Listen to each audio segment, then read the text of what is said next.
Good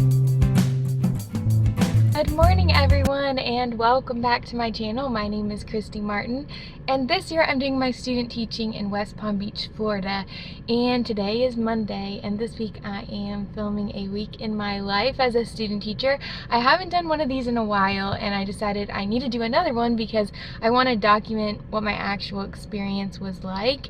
And so yeah, today is Monday and I only have 3 more weeks until I'm done with my private school semester student teaching. Then I'll have Christmas break and then I'll go over to public school.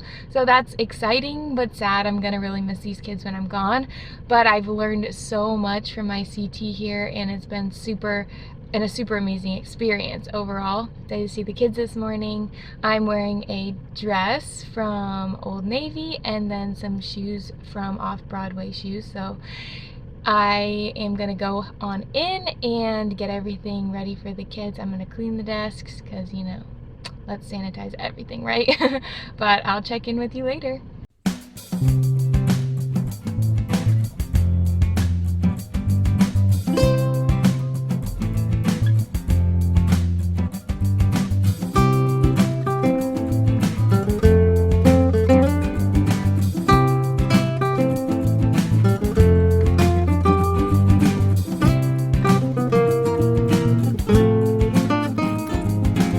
Day is over and I'm back in my car. Staff care's done and I wanted to show you what I've learned about myself lately. I need to eat throughout the day, otherwise I get very hangry, which hangry just means hungry and angry. Put them together, hangry. And so these have been my best friend. It's just like a little pack of nuts.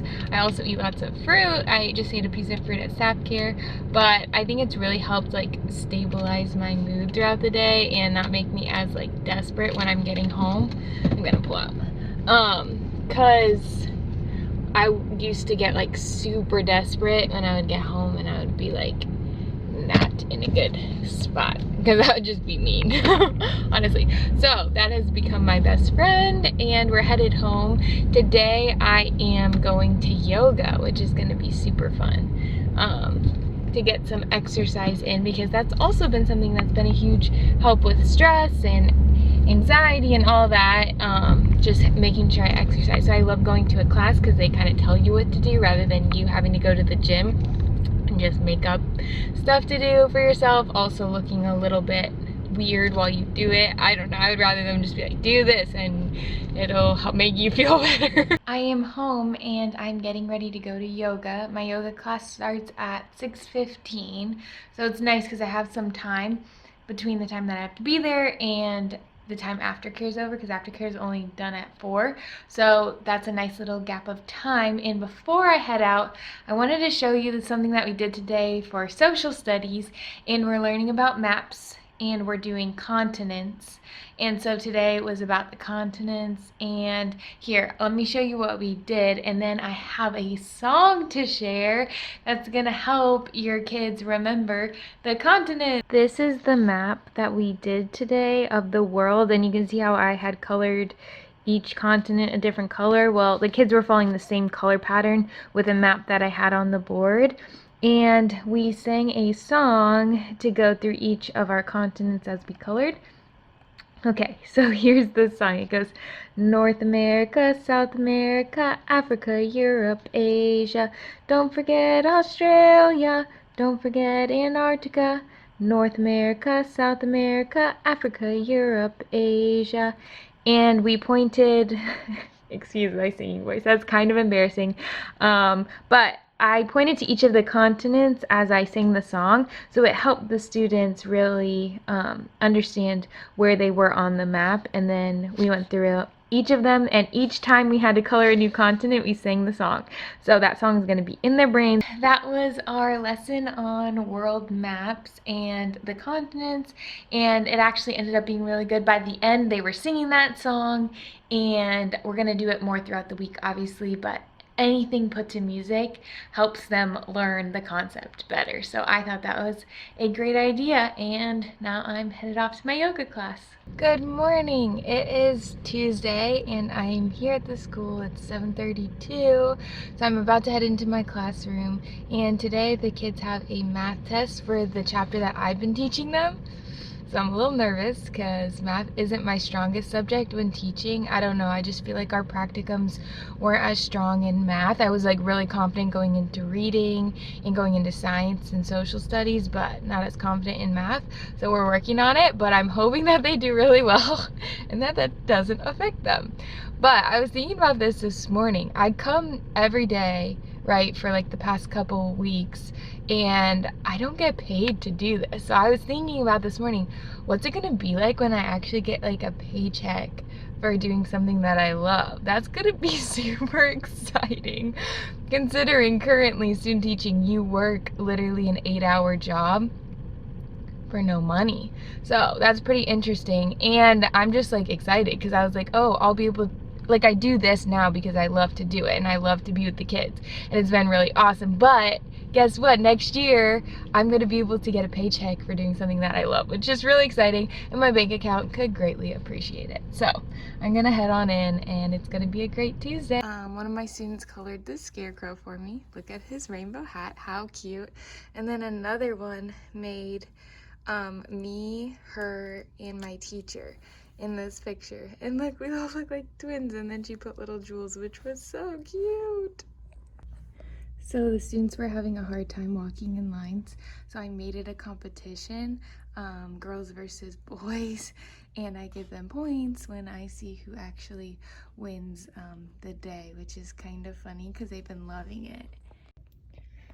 I'm not sure what I should pick for morning work, but she does usually do like a math page, and especially because they have a math test today. This is a really cute page. It's got a chart or a graph they have to read and then answer the questions. I just don't think they're going to be able to read these sentences. So maybe we'll just stick with math facts to get their brains going a little bit before the test today. My task for this Tuesday afternoon is to create a craft about baby Moses for them to do for Bible. So I obviously plan stuff during the weekend, but then throughout the week I have to get stuff prepped and ready. So tonight is the craft part, and I wanted to show you kind of how I think of the crafts.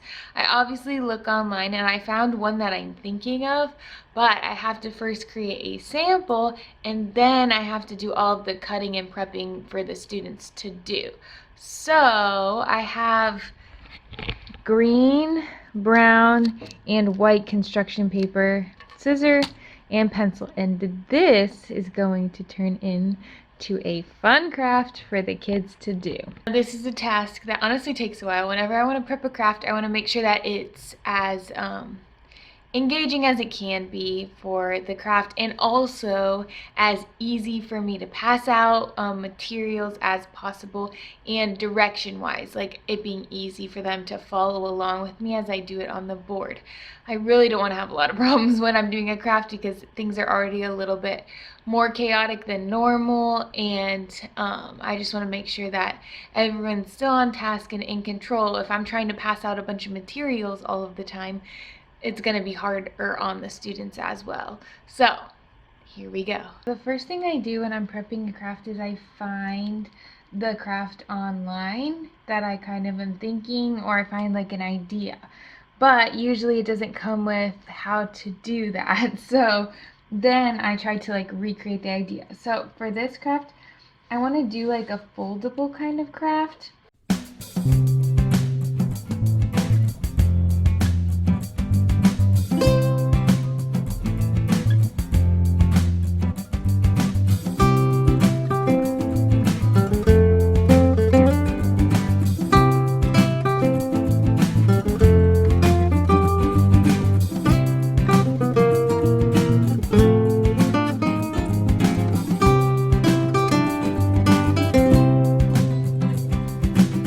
Have them cut the grass. So if I were to trace these, I would just cut them in a square, and then they would cut on the black lines. I realized the more that I let them cut themselves, the longer the craft takes, which is honestly better at that point of the day. So I'm gonna do that. But I'm gonna cut the white ones like this. They'll fold it, but I'm gonna make sure I cut this because that will be way too confusing for them. So let's get to cutting now and tracing. I need to make 20 of these pieces, actually probably like 22. I like to have extras because some kids mess up. So I need 22 of each of these things. So I'm gonna start cutting.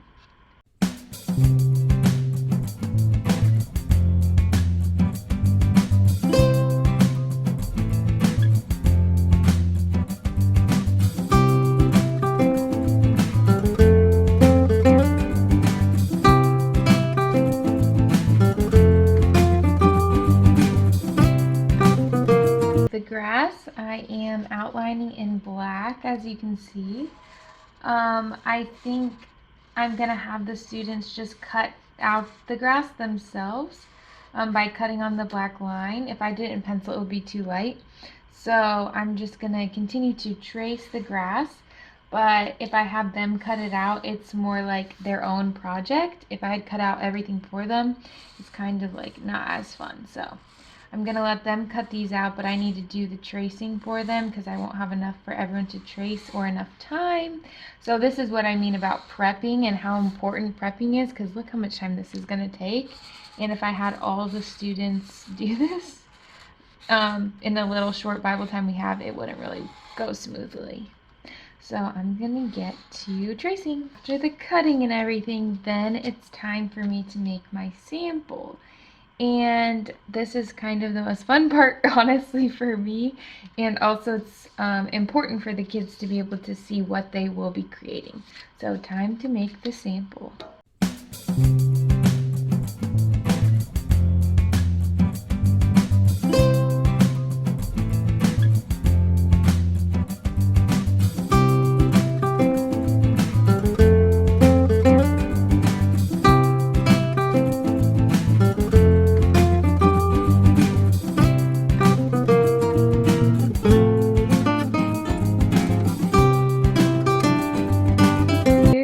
Finished product of the craft. So this is going to be the outside of their foldable, and this is Miriam, Moses' sister, who was looking at him, looking after him while he was floating down the river. And then when you open it up, there's Moses in his basket in the river. And we talked about how there might have been creatures that lived in the river that God protected Moses from as he was floating down as a baby.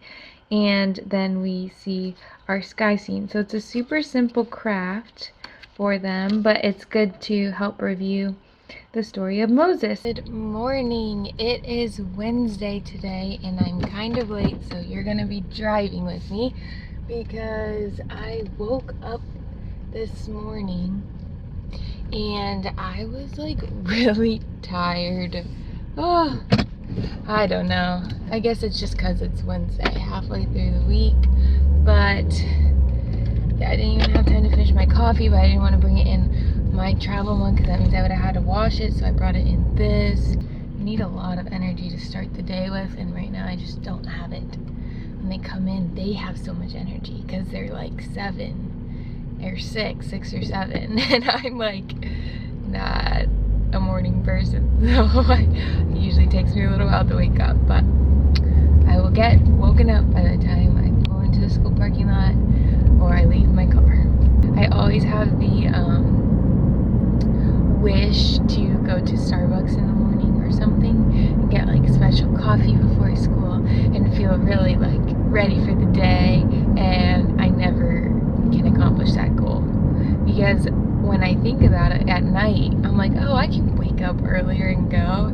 And then when it's time to wake up earlier and go, I can't get out of my bed. I'm gonna, I messed it up.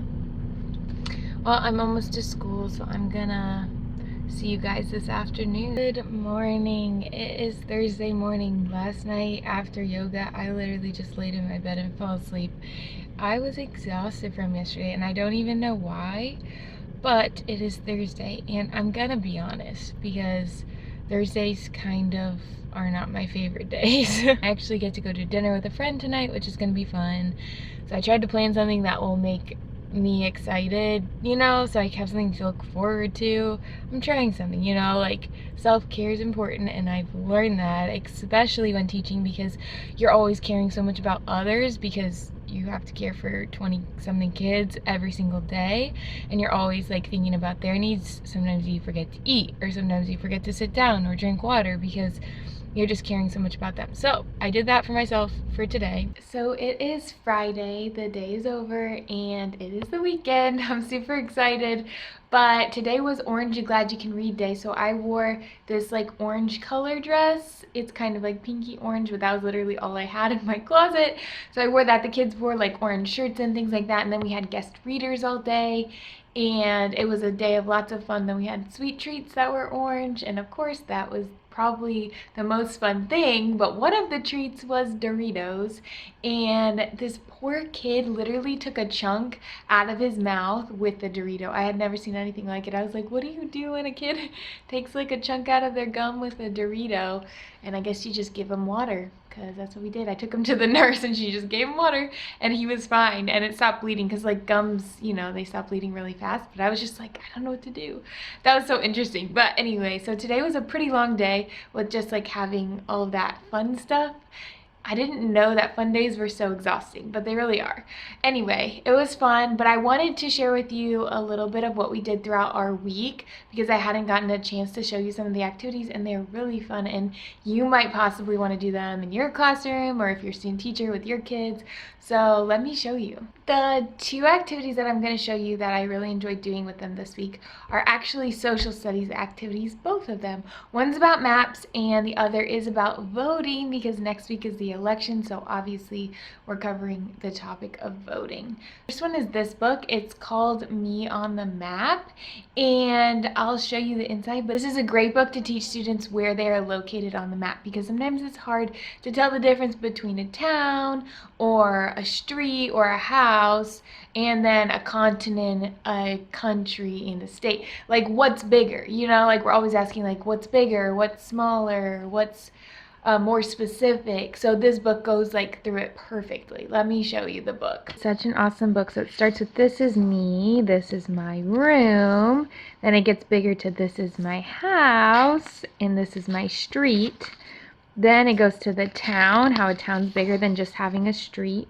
Then the state is bigger than the town.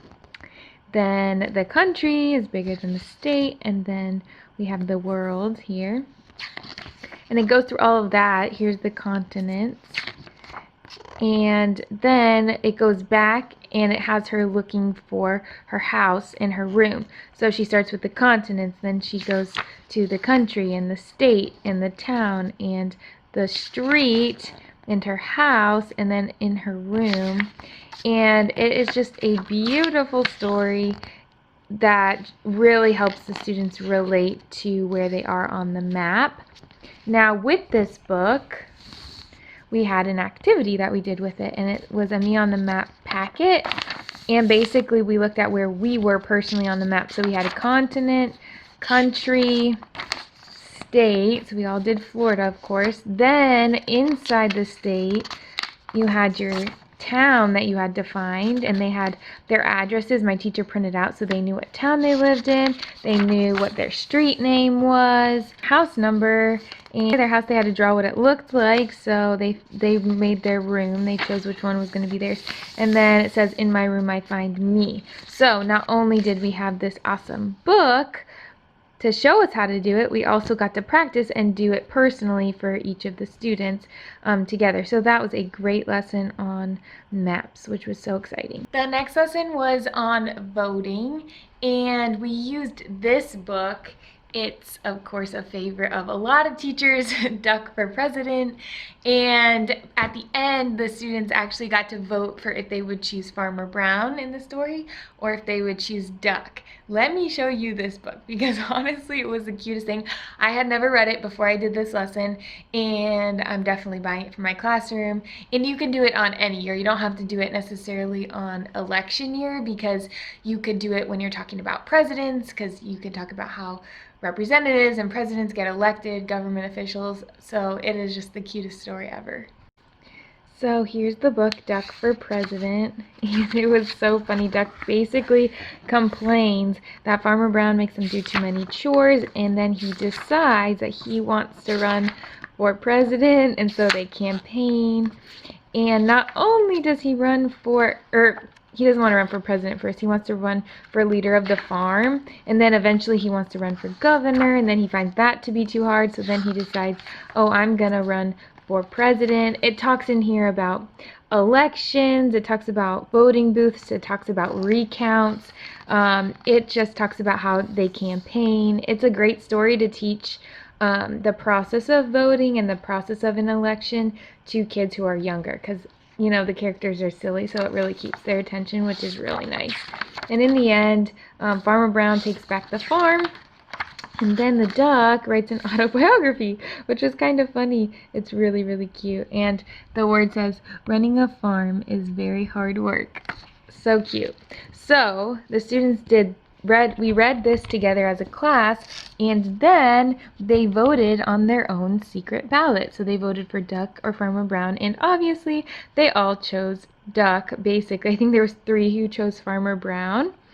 But it was kind of nice to use these ballots because they learned about how we vote in secret. We don't tell people our vote. And also one kid actually checked both, and I said, well, when you check both candidates, you aren't actually voting for one specific one, so I have to throw this ballot out. So we even talked about that.